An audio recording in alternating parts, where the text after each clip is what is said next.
اعوذ باللہ من الشیطان الرجیم بسم اللہ الرحمن الرحیم۔ سورہ نساء جو بنیادی طور پہ مدینے میں مسلمانوں کو ان کی معاشرت کے حوالے سے ان کی تربیت کرنے کے لیے اللہ تعالیٰ نے دی ہے۔ اس قرآن کے ذریعے وہ علم ہمیں ملتا ہے جو نبی صلی اللہ علیہ وسلم ہمیں عنایت فرما کر گئے ہیں، ان کے اعمال ہمیں سنت کے ذریعے ملتے ہیں، اور یہ علم ایسا شاندار علم 100% محفوظ، آج بھی جب ہم بیٹھ کے قرآن کو پڑھتے ہیں 1450 سال کے بعد کوئی رتی بھر شبہ نہیں اس بات میں کہ ہم وہی قرآن پڑھتے ہیں جو اللہ کے آخری نبی صلی اللہ علیہ وسلم نے ہمیں اللہ سے وصول کر کے ہم کو دیا۔ ہر جماعت نے، ہر نسل نے اس میں اپنا حصہ ڈال کے ہم تک پہنچا دیا۔ اب ہم اس سے وابستہ ہوں تاکہ ہماری سامنے جو ہماری نسل کھڑی ہو، ہمارے بچے جو ہمارے سامنے ہیں، وہ بھی اس کتاب سے ایسے ہی وابستہ ہوں کہ اسے صرف عقیدے کے طور پہ نہ لیں، جو ہدایت یہ لے کر آئی ہے، جو ہدایت اس میں موجود ہے، اس کو اس سے حاصل کیا جائے، اس پہ عمل کیا جائے۔ اسی کے لیے ہم طالب علمانہ طور پہ بیٹھتے ہیں۔ ہم نے یہ بات کر لی تھی کہ اللہ تعالیٰ نے بتایا تھا کہ رشتے کتنے امپورٹنٹ ہیں۔ یہاں سے سورج شروع کی تھی اللہ تعالیٰ نے، غزوہ عہد کے بعد جو اتنے یتامہ موجود تھے ان کی اصلاح کے بارے میں، ان کی دیکھ بھال کے سلسلے میں ٹاپک کو لے لیا تھا۔ پھر بتایا تھا کہ جب یہ ہے تو ایک سے زیادہ گھر بسانے کی نوبت بھی پیش آ سکتی ہے۔ پھر وہاں کے حقوق چلے تھے، پتہ ہے پتہ یتامہ ہیں یہ لوگ جو پیچھے مال چھوڑ کر گئے، اس مال کا کیا ہونا ہے، تم بھی اس دنیا سے رخصت ہو گئے، تمہارے مال کے ساتھ کیا ہونا ہے۔ تو انہوں نے بڑی ہی تفصیل سے وراثت کے قانون کو پڑھا تھا پچھلی نشست میں، اور وہ ریکارڈ کر کے حاضر بھی کر دیتا ہوں آپ کے سامنے۔ آج آیت نمبر 15 سے انشاءاللہ شروع کریں گے وہی موضوع، کیونکہ مدنی صورت ہے۔ مدنی صورتوں میں مخاطبین رہیں گے مسلمان، ان کو شریعت دی جانی ہے، ان کو ہدایت دی جانی ہے، ان کو آداب سکھائے جانے ہیں، معاشرت بتائی جانی ہے، تہذیب بتائی جانی ہے۔ اسی لیے اسی طرح جب سامنے اہل کتاب کھڑے ہوئے ہیں مدینے میں آ کے تو ان کو بھی مخاطب کیا جائے گا۔ سورہ بقرہ میں اور سورہ آل عمران میں پہلے اہل کتاب کو مخاطب کیا تھا، بعد میں مسلمانوں کو۔ نساء میں اور مائدہ میں پہلے مسلمانوں کو اور بعد میں اہل کتاب کو مخاطب کیا جانا ہے۔ تو یہی ٹاپک چل رہا ہے، معاشرت کا ٹاپک ہے مسلمانوں کا۔ اب کیونکہ معاشرے کی اصلاح کرنی ہے، معاشرے میں ہر طرح کے عوامل ہمیشہ سے موجود رہے ہیں، پہلے بھی تھے، آج بھی ہیں، آئندہ بھی رہیں گے، تو اس لیے اصلاح احوال کے لیے بتایا ہے کہ تم میں سے وہ لوگ جو اس معاشرے میں اب وہ کچھ کر بیٹھیں جو کہ اللہ نے منع کیا ہے، تو ان کے ساتھ کیا سلوک کرنا ہے۔ پھر یہ بتایا جائے گا کہ جو رشتہ ہے، اللہ تعالیٰ نے اس دین کا برانڈ بنایا ہے حلال، اس دین کا برانڈ بتایا ہے طیب۔ ہمارا کھانا بھی حلال اور طیب، اور ہمارے رشتے بھی حلال اور طیب۔ اس لیے جب ہم رشتے بناتے ہیں ایک دوسرے تو ہم نکاح کے رشتے میں آتے ہیں، یہ ہے اس کا حلال اور طیب طریقہ۔ ہم کھانا کھاتے ہیں، بھلے وہ پیاز روٹی ہو یا وہ گوشت ہو کسی شکل کا، حلال اور طیب ہونا چاہیے۔ تو اس دین کا برانڈ ہی ہے پاکیزگی، یہی اس کا مقصد ہے۔ اللہ تعالیٰ بتا رہے ہیں اعوذ باللہ من الشیطان الرجیم بسم اللہ الرحمن الرحیم، آیت نمبر 15 سے سورہ نساء کی شروع کرنا ہے۔ واللاتی یاتین الفاحشہ، اب اس معاشرے میں وہ عورتیں جو کھلی بے حیائی یا بدکاری کا ارتکاب کر بیٹھے، کیا کرنا ہے؟ اگر ایسا ہو من نسائکم، تمہارے اس معاشرے کی عورتوں میں سے، شہادت ہم بھی کہتے ہیں گواہی دینے کو، فاستشہدوا علیہن اربعۃ منکم، تو اپنے اندر سے ہی 4 گواہ ٹھہراؤ ان پر۔ اگر وہ کھلی بدکاری بے حیائی کا ارتکاب کر بیٹھیں تو پھر 4 گواہ ہونے چاہیے۔ کھلی کیوں کہا جا رہا ہے؟ یہ 4 گواہ ملیں گے کہاں سے؟ 4 گواہ تو کسی بھی فعل پر جب ملیں گے جب وہ کھلے طور پہ کیا جائے، اعلان کیا جائے، اس کے لیے کوئی پروفیشنل طریقے اختیار کیے جائیں، جب بھی تو 4 گواہ ملیں گے نا۔ یعنی کہ کھلی بدکاری ان کی بات ہو رہی ہے جو پروفیشنلی جو خواتین یہ کام شروع کر دیں۔ فَإِن شَهِدُوا فَأَمْسِكُوهُنَّ فِي الْبُيُوتِ، اور اگر وہ گواہی دے دیں، یعنی کہ معاشرہ کھل کے ایسے 4 گواہ بھی مل جائیں آپ کو، امساک کہتے ہیں بند کر دینے کو، روک دینے کو، جیسے آپ کہتے ہیں سحری کے وقت میں امساک کا وقت، کھانے پینے کو بند کرنے کا وقت۔ فَأَمْسِكُوهُنَّ، تو ان کو کہاں بند کر دیا جائے؟ فِي الْبُيُوتِ، ان کے گھروں میں، حتیٰ يَتَوَفَّاهُنَّ الْمَوْتُ أَوْ يَجْعَلَ اللَّهُ لَهُنَّ سَبِيلًا، یہاں تک کہ یا تو ان کو موت آ جائے یا پھر اللہ ہی تمہیں ان کے بارے میں کوئی دوسرا رستہ بتا دے۔ یہ بھی سینسٹائز کر دیا گیا معاشرے کو۔ جن باتوں میں ہم بہت ساری باتوں کو کہتے ہیں قرآن نے اپنی پچھلی بات کو رد کر دیا یا منسوخ کر کے کوئی نئی بات کر دی، ان میں غور کی نگاہ سے دیکھا جائے تو تدریج کے ذریعے بہت ساری چیزوں کو سینسٹائز کرتا ہے اللہ تعالیٰ۔ اس میں شراب کی ممانعت بھی اسی طرح سینسٹائز کر کے دی گئی ہے، اس میں غلاموں کو آزاد کرنے کی بھی جو ہدایت دی گئی ہے سینسٹائز کر کے دی گئی ہے۔ ایک معاشرے میں کوئی چیز رچی بسی ہو، کوئی چیز نارم بن جائے، کوئی چیز ایسی بن جائے جو لوگ برا نہ سمجھنے لگیں یا کہاں چلو گوارا کرنے لگیں تو اس کو یکدم ختم نہیں کیا جاتا. پھر سود کے معاملے میں یہی کہا تھا کہ دیکھو اب یہ کرو اب یہ کرو، اور اب وہ وقت آ گیا کہ مکمل ختم کرو. اب نہیں کرو گے تو پھر تم پہ باقاعدہ لشکر کشی کر دی جائے گی، تمہارے ساتھ جنگ کا اعلان کر دیا جائے گا. اسی طرح بتایا کہ ابھی تو فی الحال یہ کرو کہ جو کھلی بدکاری کریں، ایسی بدکاری کہ 4 گواہ تک مل جائے ان کے بارے میں، اتنا کھلم کھلا معاملہ کریں. تو پھر کیا کرنا ہے کہ اس گواہی کو پوری کرنے کے بعد ان کے گھروں میں ان کو بند کر دو یہاں تک کہ وہ انہی گھروں میں مر جائیں، یا پھر اللہ ہی کوئی راستہ بتا دے. تو پھر آگے چل کے آپ دیکھیں گے اس سینسیٹائزیشن کے بعد اللہ تعالیٰ نے سورہ نور میں بتا دیا کہ ان کی سزا متعین کر کے کیسی دی جائے گی ان کو. تو یہ لیکن یہ بھی پتہ چل رہا ہے کہ یہ شروع میں اور وہ بعد میں دیا گیا. اسی طرح بلذانی یاتیانیہا منکم فاعذوہما، اگر کوئی کھلے بدکاری تو نہ کرے لیکن آپس میں مل کر کوئی 2 لوگ یہ ارتکاب کر بیٹھیں تو پھر کیا کرنا ہے؟ فَإِن تَابَا وَأَصْلَحَا فَأَعْرِضُوا، تو پہلے تو یہ کرنا ہے کہ ان کو ایذا دی جائے، جو بھی سزا دینی ہے تم دو گے. کون سی سزا؟ وہ جو معاشر متعین فی الحال کرے. یہ بھی سزا اللہ تعالیٰ نے بیان کر دی جا کر کہ پھر اگر یہ مرتکب پائی جائیں گے تو کیا ان کو سزا دی جائے گی. سورہ نور میں یہ بھی پڑھ لیں گے جا کے ہم. اس وقت یہ کہا جا رہا ہے کہ ان کو ایذا دینی ہے. کن کو؟ جو کھلی بدکاریاں تو نہ کریں لیکن آپس میں رابطہ کر کے بغیر نکاح کے یہ کام کر بیٹھیں، ان کو بھی ایذا دینی ہے. لیکن اگر وہ توبہ کر لیں جب اور اصلاح کر لیں، یہ بڑی ایک لفظ تول کے اللہ تعالیٰ استعمال کرتا ہے قرآن میں، اور آگے بتائے گا کیا مطلب ہے. توبہ بغیر اصلاح احوال کے کوئی توبہ ہی نہیں ہے. دراصل یہ نہیں ہے جی، نہیں، یہ دراصل مرد فصحا عربی میں اب ظاہر یہ وہ کھلی بدکاری تھی. یہ بتا رہے کہ دو لوگوں کے درمیان ہونا نا، وہ جو کھلی بدکاری ہے وہ ہمیشہ خاتون کے حصے سے ہی ہوتی ہے، کھلی بدکاری. اور یہ دونوں مل کے جب کرتے ہیں تو فصحا عربی میں جو غالب عمل کرنے والا ہوتا ہے اس کے نام سے ہمیشہ مخاطب کیا جاتا ہے. لیکن کون 2 لوگ بدکاری میں، کون 2 لوگ ملوث ہوتے ہیں؟ مرد اور عورت. یہ کون سی بدکاری ہے؟ جو کھلے اڈوں پہ نہ کی جائے لیکن کی جائے، یہ ان کی بات ہو رہی ہے دراصل. وَإِن تَابَا وَأَصْلَحَا فَأَعْرِضُوا، لیکن اگر وہ واقعی معافی مانگ لیں اور اصلاح کر لیں تو پھر تم ان سے درگزر کر لینا. انہما، ان دونوں سے. کون دونوں؟ وہی دونوں جو بدکاری کرتے ہیں. ان اللہ کان توابا رحیما، دیکھیں کس طرح اللہ اپنی صفت لایا ہے. تمہیں کہا ہے معاف کر دینا، جان رکھو اللہ بھی توبہ قبول کرنے والا ہے، بہت رحم کرنے والا ہے. تو یہ صفت ہمارے اندر بھی ہونی چاہیے کہ اگر کوئی واقعی معافی مانگے، اصلاح احوال پہ آمادہ ہو جائے تو ہمارا رویہ بھی درگزر اور معاف کرنے والا ہونا چاہیے، کیونکہ اللہ بھی ہمارے ساتھ یہی تو توقع اللہ سے بھی رکھتے ہیں ہم کہ وہ معاف کرے گا جب ہم توبہ کریں گے، اصلاح کریں گے. انما، یہ ذہن میں رکھیں، انما کا لفظ قرآن میں بار بار آتا ہے، بار بار آتا ہے. اس کا مطلب ہوتا ہے صرف. اللہ کوئی ایسی بات بتانے جا رہا ہے جس میں اس کے پاس کوئی اب ایکسیپشن نہیں کریٹ کرنی، اس نے اس کے برخلاف کوئی بات نہیں ہے. یہ اس یقین کی اور اتنی ایکسکلوسیو بات ہے جو اللہ کرنے والا ہے. انما توبۃ علی اللہ للذین یعملون السوء بجہالہ ثم یتوبون من قریب فاولئک یتوب اللہ علیہم. توبہ تو اللہ کے نزدیک صرف وہی ہے. کن لوگوں کے لیے؟ جو اگر کوئی غلط کام کر بیٹھیں اگنورنس میں، جہالت میں، اور پھر معافی مانگ لیں فوراً ہی متنبہ ہو کر، جیسے ہی پتہ چلا مجھ سے غلطی ہو گئی، وہ کسی عرض کے تحت ہو گئی، کسی خواہش کے تحت ہو گئی، وہ غلطی سے ہو گئی، جیسے ہی پتہ چلا ہو گئی وہ دیر نہ لگائیں بلکہ کیا کریں؟ توبہ کر لیتے ہیں بہت ہی جلد. فاولئک یتوب اللہ، یہی لوگ ہیں جن کو اللہ کیا کرتا ہے، جن کی طرف اللہ متوجہ ہوتا ہے، ان کو معاف کر دیتا ہے علیہم. ایسے لوگوں کو اللہ معاف کرتا ہے. دیکھیں پالیسی کس کو اللہ نے معاف کرنا ہے، کس کو نہیں کرنا. میں اور آپ کون ہوتے ہیں یہ پالیسی بتانے والے؟ یہ پالیسی پڑھنے کے لیے ہم قرآن پڑھتے ہیں. یہ ہماری بنائی بھی نہیں چلے گی کچھ بھی. یہ ہم پڑھنے بیٹھتے ہیں کہ اللہ نے کیا بتایا. اللہ نے اس میں کوئی ایکسیپشن کرنی ہے اور وہ آخرت میں کرے گا تو اللہ جانے، اور آخرت جانے وہ بندے جانے. وہ ہمارا تو پریروگیٹو بھی نہیں ہے کہ ہم ابھی بیٹھ کے ڈیسائیڈ کریں کہ اللہ نے آخرت میں کیا کرنا ہے. اس نے تو بتایا آخرت سے پہلے یہ رہی میری کتاب، اس کو پڑھو، اس کو سمجھو. تو جن سے غلطی ہو جاتی ہے کیا کرتے؟ ثم یتوبون من قریب، بہت جلد اس پہ معافی مانگتے ہیں. اور ہم یہ سمجھ ہی گئے، پہلے بتا دیا تھا کہ توبہ کا مطلب اصلاح کے ساتھ، غلطی کو چھوڑ کے صحیح راستے پہ آنا. فاولئک یتوب اللہ علیہم، ایسی لوگ ہوتے ہیں جن کی طرف اللہ متوجہ ہو جاتا ہے.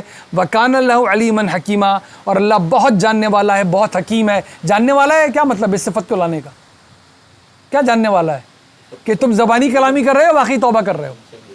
یہ تم زبانی کلامی کر رہے ہو یا واقعتاً تم شرمسار ہو اپنے کیے پر، وہ تمہارے دلوں کا حال جانتا ہے. تمہاری زبان چلانے سے اس کو فرق نہیں پڑتا. یہ دل سے معافی ہونی چاہیے, اصلاح حوال ہونا چاہیے. وہ بڑا حکیم ہے, وہ یہ موقع بھی دیتا ہے. وہ اگر حکمت کو بروئے کار نہ لائے, تمہیں باتیں حکمت کی ساری سمجھائے نا, تو بتائیں ہم میں سے کوئی ہے جو ایک لمحے کے لیے بھی اللہ سے کوئی مہلت حاصل کر سکے؟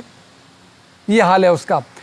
وَلَيْسَتِ التَّوْبَةُ, اور وہ توبہ بالکل کوئی کون سی, للذین یعملون السیئات, بالکل وہ توبہ پھر قبول نہیں ہوتی, نہیں کی جاتی کہ کوئی غلط کام کیا جائے. یعملون السیئات, برے کام کیے جائیں. حتیٰ کہاں تک کیے جائیں؟ اذا حضر احدہم الموت, کہ جب کوئی اس جگہ تک پہنچ جائے کہ اس کو اپنی موت یقینی نظر آنے لگے. اب یہ سانسیں گننے کا وقت نہیں ہے کہ نرخرے میں آگے پھنس جائے یا جگر میں آگے پھنس جائے. بندے کو یقین ہو کہ اب میں بچوں گا نہیں, اب میری موت میری آنکھوں کے سامنے ہے. اب وہ کہتا ہے میں نے معافی مانگی. قال انی تبت الان, کہتا ہے اب میں نے معافی مانگی. الان کا مطلب ابھی. وللذین یموتون وہم کفار, اور وہ بھی کہ جو مر گئے اور کفر پہ مر گئے. اولئک اعتدنا لہم عذابا الیما, ایسے لوگوں نے کے لیے اللہ نے تیار کر رکھا ہے بہت ہی دردناک عذاب. یہ توبہ کی پالیسی ہے اللہ تعالیٰ کی. پورے قرآن کو پڑھ جائیں, اس پالیسی سے دائیں ہوگا نہ قرآن نہ بائیں ہوگا. باقی جو کچھ بھی گڑھا ہوا ہے ہم نے گڑھا ہوا ہے کہ اللہ کی رحمت بہت وسیع ہے, وہ بہت غفور و رحیم ہے, وہ آخر معاف سب کو کر دے گا. یہ اللہ اگر بتا دے گا تو ہم مان لیں گے. یہ اللہ کو ہی بتانا چاہیے نا, وہ کیا کرے گا, وہ اس دن کر دے سب کو معاف. کہ نہیں ٹھیک ہے قرآن ایک طرف رکھو, اب میں تمہیں بتاؤں تو میری نئی پالیسی کیا ہے. جب تک اس کی نئی پالیسی ہمارے علم میں نہ آ جائے, قرآن اس کی پالیسی ہے جو ہم پڑھتے ہیں. اس نے کہا کیوں معافی نہیں دوں گا, میں معاف کرنے والا ہوں. انہوں نے پہلے بھی بتایا تھا, قل یا عبادی الذین اسرفوا علی انفسہم لا تقنطوا من رحمت اللہ ان اللہ یغفر الذنوب جمیعا انہ هو الغفور الرحیم. نے کہا تھا تمہارے کبھی گناہ میری معافی سے آگے بڑھ نہیں سکتے, میں یقیناً تمہیں معاف کروں گا. کیوں نہیں کروں گا, اگر میں نہیں کروں گا تو معاف کرنے والا ہے کون. لیکن بات پوری نہیں تھی. یہ اگلی آیت تھی, جب یہ سن لیا تو اب دوڑے چلے آؤ. وَأَنِيبُوا إِلَىٰ رَبِّكُمْ وَأَسْلِمُوا, اب دوڑے چلے آئے اور سر کو جھکا دو. اس سے پہلے من قبل ان یاتیکم العذاب ثم لا تنصرون, اس سے پہلے پکڑ میں آ جاؤ اور کوئی تمہاری مدد نہ کر سکے. یہ پوری پالیسی ہے اللہ تعالیٰ کی. یہ سورہ زمر میں بتائی ہے. سورہ الانعام میں بار میں بتائے گا کہ میں بہت رحمت کرنے والا ہوں, میں نے اپنے اوپر رحمت فرض کر لی ہے, لہذا میں قیامت قائم کر کے چھوڑوں گا, تمہیں بدلے دے کے چھوڑوں گا. وہ کبھی بھی اس پالیسی نہ دائیں دیکھیں گے قرآن کو نہ بائیں دیکھیں گے. معافی مانگو, دنیا میں معافی مانگو, شرک کی بھی معافی ہے. معافی مانگو, شرک کی بھی معافی ہے, اصلاح کر لو, شرک کی بھی معافی ہے.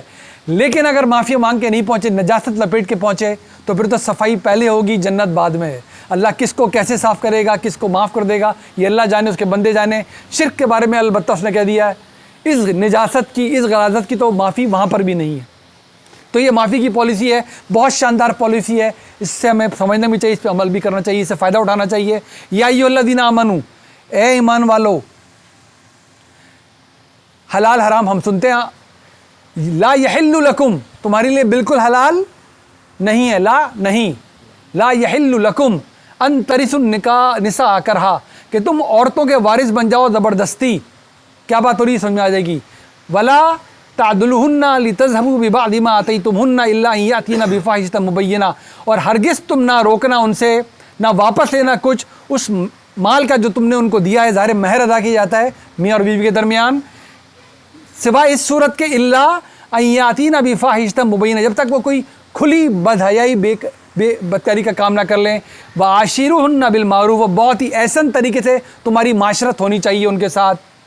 کیا بتایا جا رہا ہے کہ اس زمانے کی جو روایات تھیں کہ کسی کا انتقال ہوا, خاص آگے اللہ کھل کے بھی رکھ دے گا, باپ کا انتقال ہوا, ایک تو اپنی ماں ہے, اس نے اور بھی شادیاں کی بھی تھی, جب وراثت ملی ساتھ میں اس کی بیویوں سے بھی نکاح کر لیتے تھے لوگ. یہ عرب کے معاشرے میں ہوتا تھا. جیسے یہ بھی تو ہماری وراثت کا مال ہی ہے, اب یہ ہماری باپ کی منقوہ ہوگی, میری ماں تو نہیں ہے.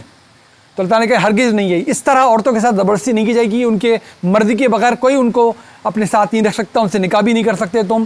اور آگے ممانعت کھل کے کر دے گا اللہ تعالیٰ. اور ہرگز, اور اگر کبھی اپنی بیویوں کو تم چھوڑ رہے ہو تو ہرگز ان سے کوئی چیز واپس نہیں لوگے جو کچھ ان کو تم دے چکے ہو, سوائے کس کے, سوائے اس کے کہ کوئی کھلی ہوئی بدکاری کر دیں.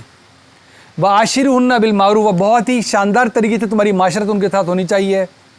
یہ اتنی بڑی چیز ہے, جو لوگ جانتے ہیں دیوانی مقدمات کو اور جو جانتے ہیں فیملی لاس کو, کہ یہ ہم اس طرح استعمال کرتے ہیں مال واپس لینے کے لیے ان کا مہر نہ دینے کے لیے یا واپس لینے کے لیے جس کی کوئی حد نہیں ہے. ہمارے کورٹس بھرے پڑے مقدمات سے، اپنی بیویوں پہ جھوٹ بولتے ہیں. میں نے کیونکہ بدکاری کرتے ہوئے دیکھا، لہذا جو کچھ اس کے نام ہے میرا واپس کیا جائے مجھے، کیونکہ مجھے اسلام نے غلط استعمال کرتے ہوئے مجھے اجازت ہے کہ اس نے کی ہے، میں گواہ بھی پیش کر دوں گا، نہ میں اگر نہیں دیا مہر دوں گا نہیں، جو کچھ یہ واپس لینے کا حق حاصل کرتا ہوں. یہاں جھوٹ بول کر، جھوٹ دنیا میں تو چل جائے گا، شاید جج صاحب کے سامنے بھی چل جائے گا، اللہ کو پتہ نہیں چلے گا کہ سچ بول رہا ہے جھوٹ بول رہا ہے.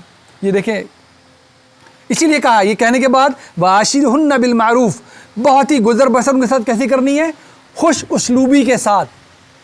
اب دیکھیے کیا بات ہے، اور اللہ کرے ہم میں اتنی وسعت پیدا ہو، اتنا حلم، اتنی بردباری پیدا ہو کہ ہم یہ اپنے اندر بسا سکیں ہم سب.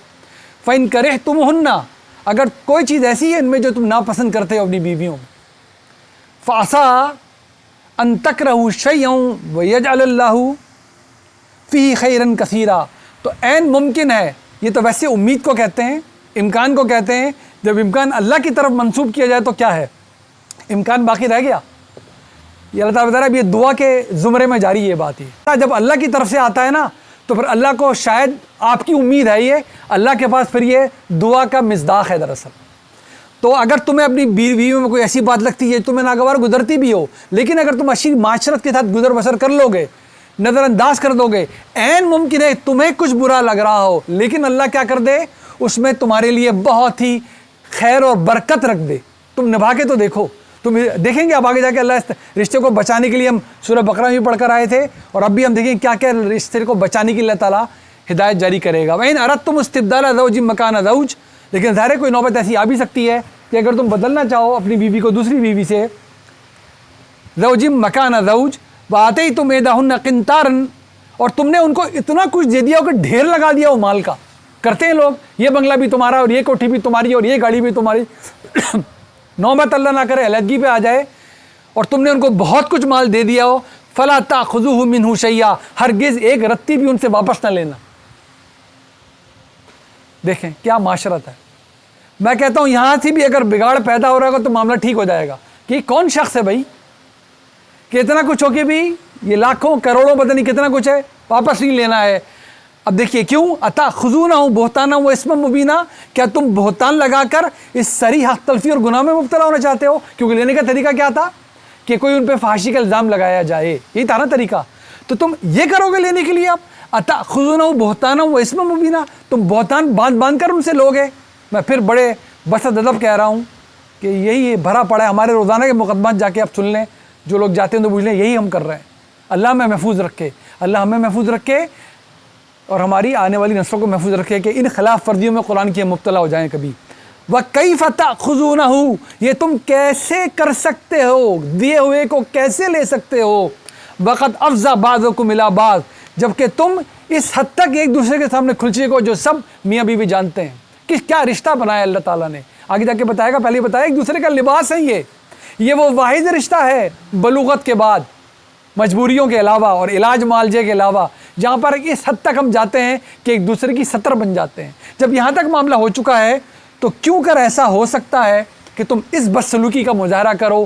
ایسے رشتے پہ الگ ہونا ہے، چلو خوش اسلوبی کے ساتھ، اچھی معاشرت کے ساتھ یہ نوبت آئی جاتی ہے، لیکن یہ الزام لگا کر اس طرح کی بہتان تراشیاں کر کے وہ بھی مال واپس لینے کے لیے ہرگز یہ نہ کرنا.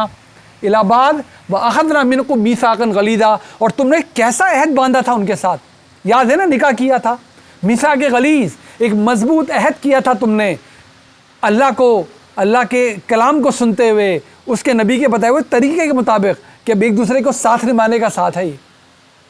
اللہ تعالیٰ کمال حکمت کا دین دیا ہے، کمال حکمت کا اللہ تعالیٰ خود بھی ہے. اس نے ایک راستہ ضرور الگ ہونے کا چھوڑا ہے، اس میں کوئی شک نہیں ہے. وہ بتائے گا پھر اس کی SOP اس نے کیا دی ہے، لیکن اس نے کوشش یہی کی کہ رشتہ بچا رہے. اگر یہ راستہ نہ چھوڑتا تو پھر کیا ہوتا پتہ ہے آپ کو، پوری دنیا نے دیکھ لیا. اس حکمت کو چھوڑیں آپ، یا تو رشتہ باندھا نہیں جاتا، اور باندھا جاتا ہے تو گلے دبائے جاتے ہیں ایک دوسرے کے، یا پھر کرائے کے خاطر لے کے مروایا جاتا ہے کیونکہ چھوڑنے کی کوئی صورت نہیں ہے، اور چھوڑ کے بھی ساری جائیداد نام کرنی پڑ جاتی ہے. تو یہ حکمت برا دین ہے جس نے آپ کو اتنی حکمتیں سکھائی ہیں. وَلَا تَنْكِحُوا مَا نَكَحَ آبَاؤُكُمْ، اب آ گیا کھل کے وہ ٹاپک جو بتایا تھا، ہرگز تم نے نکاح نہیں کرنا ان سے جن سے تمہارے باپوں نے نکاح کیا ہو، من النساء، ان عورتوں سے، الا ما قد سلف، بس جو ہو چکا سو ہو چکا، اس کی معافی ہے.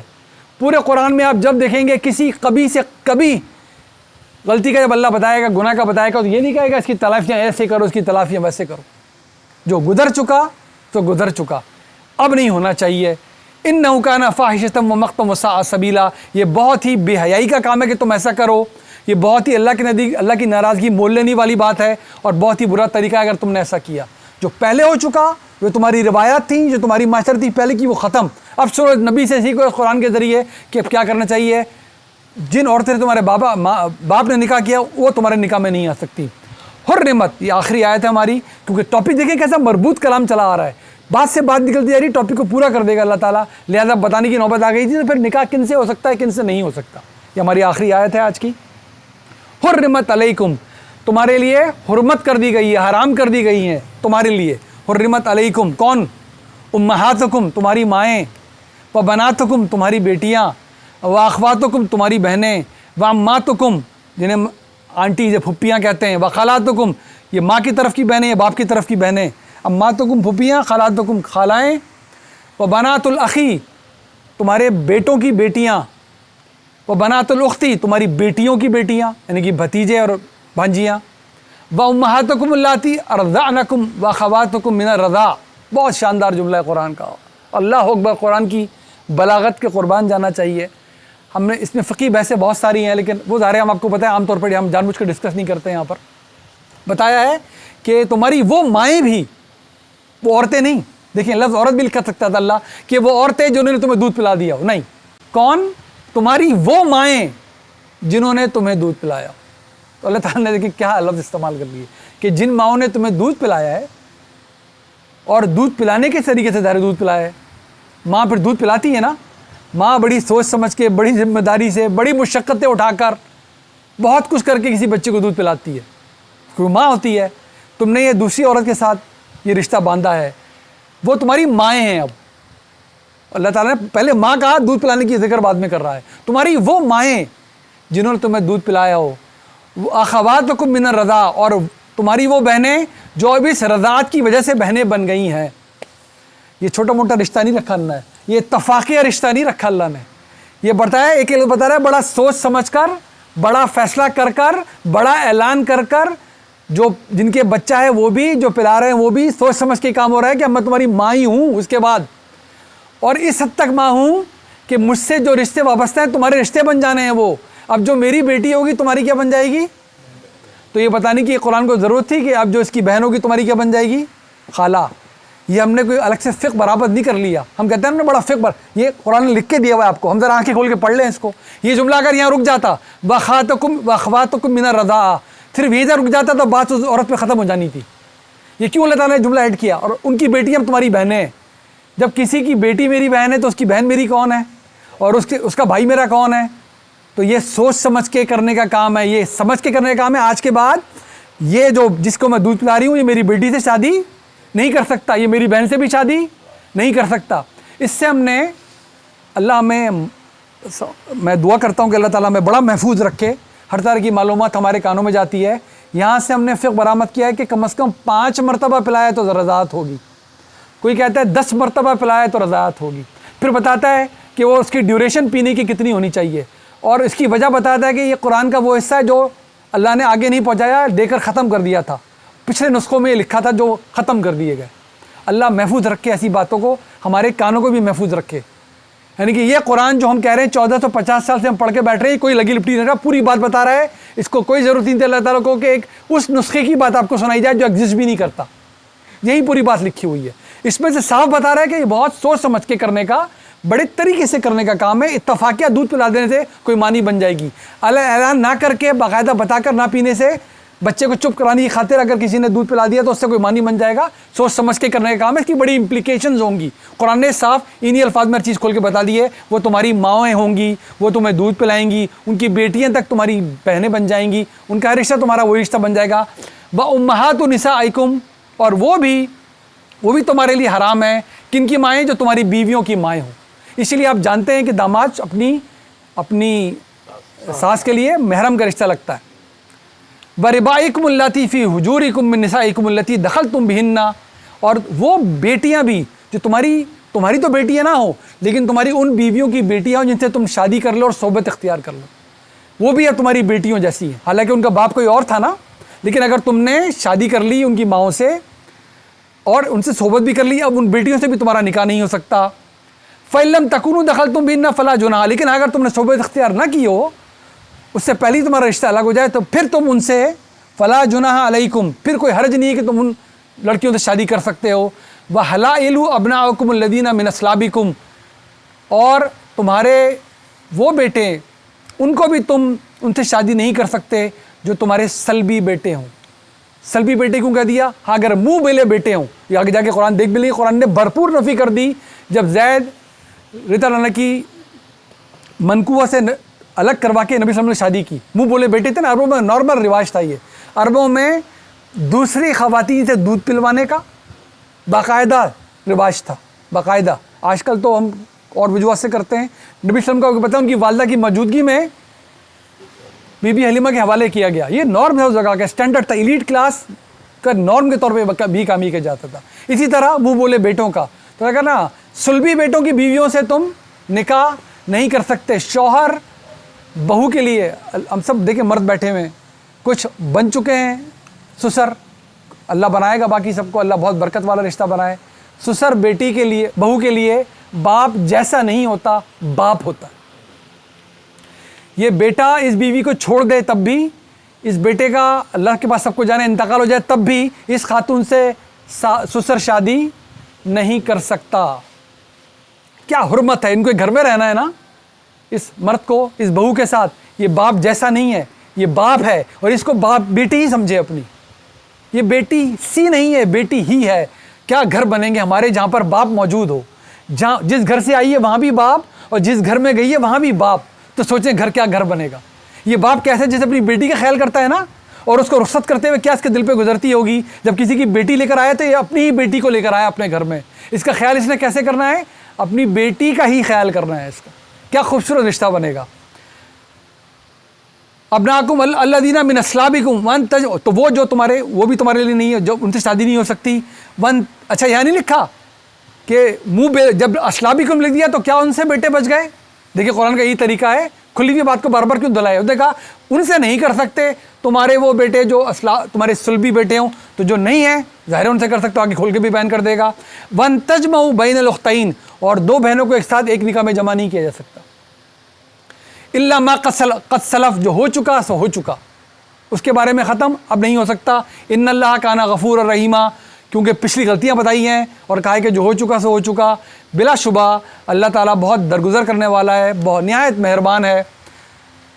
یہ دیکھیں ہم نے حرمت بھی پڑھی، یہ معاشرے کی اب پوری تشکیل کی جا رہی ہے، پچھلی غلطیاں بتا دی گئی ہیں، آئندہ کے لیے بتا دیے کیا کرنا۔ کیا ایک لفظ خوبصورتی سے لے کر آیا قرآن، ہر چیز دیکھیں موجود ہوتی ہے۔ ہاں یہ ٹھیک ہے ہماری سمجھ میں نہیں آتی، ہمارے فقی ان کو کھول کے بیان کرتے ہیں، لیکن ذہن میں رکھیں اس کو پھر بتانا یہی ہوتا ہے کہ ہم قرآن کی اس کھلی ہوئی آیت کی حکمت اس طرح کھول کے بتائی جا رہی ہے۔ یہ کہنا ہے کہ اگر فلاں نہیں بتاتا تو ہمیں پتہ نہیں چلتا، نہیں، یہ قرآن ہی بتا رہا ہے آپ کو سب کچھ، اپنے ایک ایک لفظ کو موقت کرتا ہے، اس کی زبان کو شاندار طریقے سے استعمال کرتا ہے، ایک لفظ کی طرف توجہ دلاتا ہے ہمیں، کھول کے اپنا موضوع بیان کرتا ہے۔ کیوں کہ یہ ہے ہی کتاب، اس لیے کتاب احکمت آیاتہ ثم فصلت من لدن حکیم خبیر، یہ بہت ہی، یہ ایسی کتاب اللہ تعالیٰ نے تمہیں دی ہے جس کی ہر آیت کو اس نے محکم بنایا ہے، اپنی تفصیل کو بیان کرنے والی ہے، یہ حکیم اور خبیر ہستی کی طرف سے تمہیں دی گئی ہے۔ اللہ تعالیٰ ہمیں توفیق دے، ہم اس کو سمجھیں، اس سے آگے وابستگی ہماری بڑھتی جائے۔ انشاءاللہ اگلی جمعرات کو دوبارہ شروع کریں گے، دعا میں یاد رکھیے۔ السلام علیکم ورحمۃ اللہ وبرکاتہ۔ سر یہ فرمائیں جیسے کہ کچھ لوگ کہتے ہیں کہ 5 دفعہ دودھ پلائے تو